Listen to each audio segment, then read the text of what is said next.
পানি দিয়ে কি হয়? আগুন নিবানো হয়।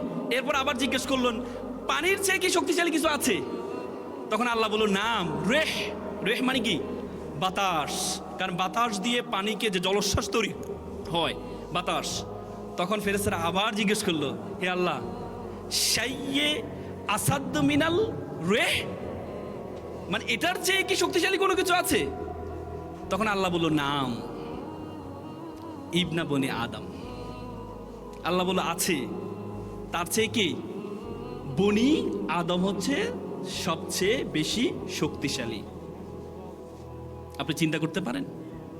আপনি চিন্তা করতে পারেন আল্লাহ তাআলা এত কিছু পাহাড় তৈরি করেছেন কম্পন বন্ধ করার জন্য।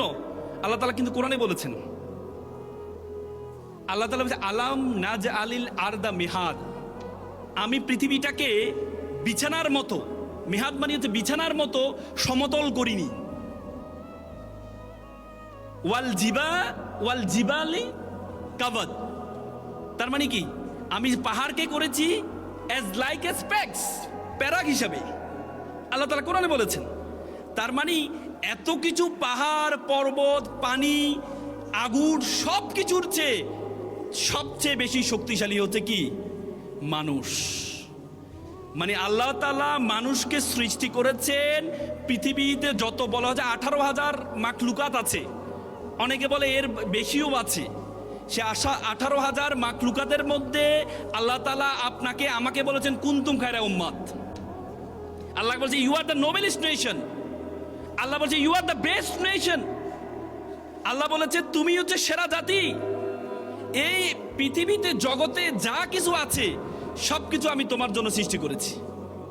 পৃথিবীতে যা কিছু আছে সবকিছু আমি তোমার জন্য রেখেছি। আল্লাহ তাআলা বলেছে হুয়াল্লাযী খালাকালাকুম মা ফিল আরদি জামিআ, এই আসমান এবং জমিনে যা কিছু আছে সবকিছু আমি তোমার জন্য সৃষ্টি করেছি।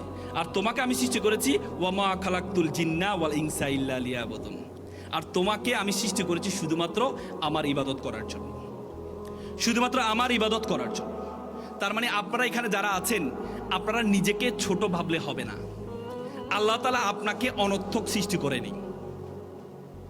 আল্লাহ তাআলা আপনাকে অনর্থক সৃষ্টি করেনি। আপনাকে আল্লাহ তাআলা কোনো একটি কারণে সৃষ্টি করেছেন, সেটির জন্য আপনি যেতে পারেন নাই বলেই আপনি ভাবেন আল্লাহ তাআলা আপনাকে অনর্থক সৃষ্টি করেছেন।